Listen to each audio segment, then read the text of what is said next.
अस्सलामु अलैकुम वरहमतुल्लाहि वबरकातुहू। बिस्मिल्लाहिर्रहमानिर्रहीम। मेरा नाम डॉक्टर रियाज़ुद्दीन है। मैं आपके साथ क़स्रुल हिकमत चैनल के ज़रिए मुंसलिक हूँ। हम आपसे बहुत सारी तिब्बी पोस्टों के साथ जुड़े रहते हैं। आज की जो पोस्ट है वो बहुत ही अहम पोस्ट है। ये इस पोस्ट के अंदर मैं ज़िक्र करूँगा एक बहुत ही ख़तरनाक सख्त जल्दी बीमारी की, जिसका नाम एक्जिमा है। ये इंतहाई अज़ियतनाक जल्दी बीमारी है, ख़ुसूसी तौर पर जब अपनी शिद्दत के ऊपर हो जाए। ये उस वक़्त अपनी अज़ियतनाकी बढ़ा देती है जब इस पर ध्यान ना दिया जाए। चंद एहतियाती तदाबीर की मदद से इतना तो हो ही सकता है कि एक्जिमा की शिद्दत कम से कम ही हो जाए या एक जगह से दूसरी जगह पहुँचने ना पाए। ये जो बीमारी है नाजरीन, ये आज के दौर की बहुत आम जल्दी बीमारी बनकर रह गई है। इस मर्ज़ में जल्द सख्त, खुरदरी और सोजिश ज़्यादा हो जाती है। ये असल में जल्द की सोजिश है जिसके सबब खुश्की, सख्ती और ख़ारिश पैदा होती है। इस मर्ज़ के लिए ट्रेमेसाइटस की इस्तिलाह इस्तेमाल की जाती है। जल्द का सुर्ख, सोजिश ज़्यादा और वरम ज़्यादा हो जाना, यही एक्जिमा की अलामतें हैं। एक माहिर जल्द का इस मर्ज़ के बारे में ये कहना है कि यह दरअसल एलर्जी का रद्द-ए-अमल है। एक्जिमा की खसूसियत यह है कि इसमें जल्द अक्सर सूज जाती है, सुर्ख हो जाती है और ख़ारिश करने लगती है। कभी कभी ये ख़ारिश हद से ज़्यादा बढ़ जाए तो फिर पीप पड़ जाती है और पीप का अखराज शुरू हो जाता है। नाज़रीन, अभी आपने देखा कि जब ये सुर्खी होती है और सोज होती है तो होम्योपैथिक की अद्वियात आपके जहन में आनी शुरू हो गई होंगी। लेकिन अभी हमने इसको मज़ीद जो है डिस्कस करना है, स्टडी करना है। यानी स्टेज बाय स्टेज अगर हम इसको स्टार्ट करना शुरू कर दें, इसको पढ़ना शुरू कर दें, लेना शुरू कर दें, तो ये काबिल इलाज है। लेकिन अगर मरीज़ इस पर एहतियात ना करे और इसको मर्ज़ को बढ़ने दे तो ज़ाहिर है ये नाकाबिल इलाज भी हो जाती है। और फिर आगे जिस तरह बयान किया गया कि पीप पड़ जाती है और पीप का अखराज शुरू हो जाता है। दूसरे बहुत से अमराज की तरह एक्जिमा के भी कई मरले हैं। माहिरीन के ख़्याल में ये मर्ज़ 3 मरलों में अपनी तकमील को पहुँचता है। पहला स्टेज कम नौइयत का एक्जिमा।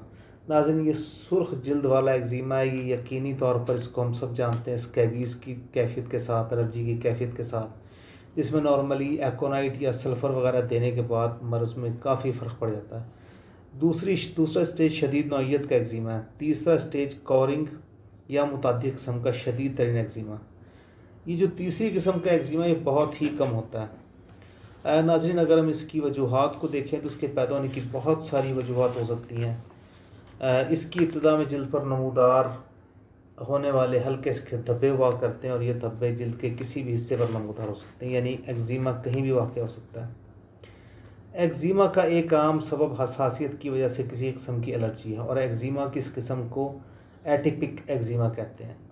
कभी कभी ये जल्द मुख्तलिफ बैरूनी अवामिल की वजह से हसास या एलर्जिक हो जाती है, जैसे किसी किस्म की धात या रबड़ वगैरह से। अगर किसी शख्स को माजी में किसी धात की वजह से एलर्जी रही हो तो दोबारा जब इस धात की वजह से माजरा चाहता हूँ जी, जब दोबारा इस धात से इसका वास्ता पड़ेगा तो एलर्जी वापस आ जाएगी। प्लास्टिक से एलर्जी ज़रा कम ही हुआ करती है, लेकिन जेवरात और घड़ियाँ वगैरह एलर्जी पैदा करने का एक बड़ा सबब है। आम तौर पर मुख्तलिफ़ किस्म के केमिकल भी एक्जिमा का सबब बनते हैं। ये केमिकल जल्द को सोजिश ज़्यादा कर देता है और इसका सबब यह है कि जल्द और केमिकल एक दूसरे से बराह रास्त वाबस्ता हो जाते हैं। जैसे कपड़े धोने वालों के लिए साबुन, डिटर्जेंट वगैरह, ऑटो का काम करने के लिए डीजल इंजन ऑयल वगैरह। इसके अलावा एक्जिमा की और भी अक़साम हैं जो मुख्तलिफ़ किस्म की एलर्जी से हुआ करती हैं। एक्जिमा की बहुत जो वाज़ेह अलामतें हैं वो इब्तदाई तौर पर जल्द पर धब्बे नमूदार होना शुरू हो जाते हैं जिनमें शदीद ख़ारिश होती है। इस दौरान जल्द इंतहाई खुश्क और खुरदरी हो जाती है। नतीजा ये होता है कि जल्द पर ख़ारिश ज़्यादा, धब्बे नमूदार होते हैं और जब ये धब्बे ख़ुद से या ख़ारिश करते रहने से फटते हैं तो अंदर से गंदा मवाद निकलने लगता है।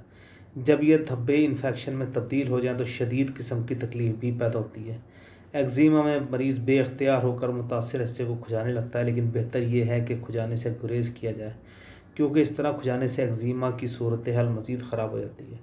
माहिरीन का मशवरा है कि अगर खुजाने की ख्वाहिश पर काबू पाना नामुमकिन ही हो जाए तो बेहतर है कि अपनी हथेली को बहुत आहिस्ता नरमी से ख़ारिश ज़दा हिस्से पर मलते हैं और नाखूनों से हरगिज़ ना खुजाया जाए।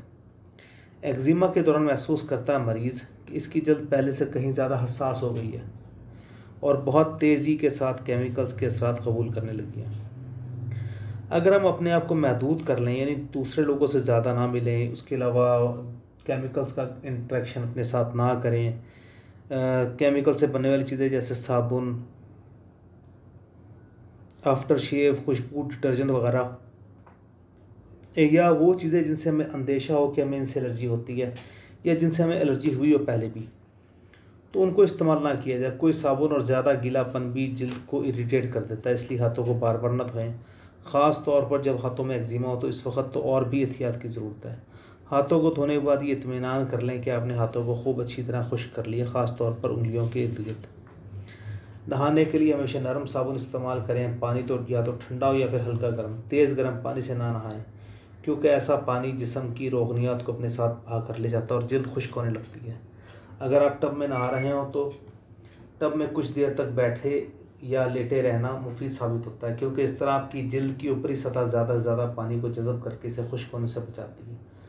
पानी को कम से कम 15-20 मिनट तक जज़ब होने दें और जिसको खुश्क करने के लिए खुश्क तौलिया इस्तेमाल करें, लेकिन तौलिया बहुत आहिस्ता आहिस्ता इस्तेमाल करें। इसके लिए दवाइयों का इस्तेमाल लगातार और बाकायदा करना चाहिए। देखें, मैंने ये देखा है कि अगर नक्सोमिक और सल्फ़र का इस्तेमाल लगातार किया जाए तो ऐसे जल्दी अमराज अमूमी तौर पर पैदा ही नहीं होते।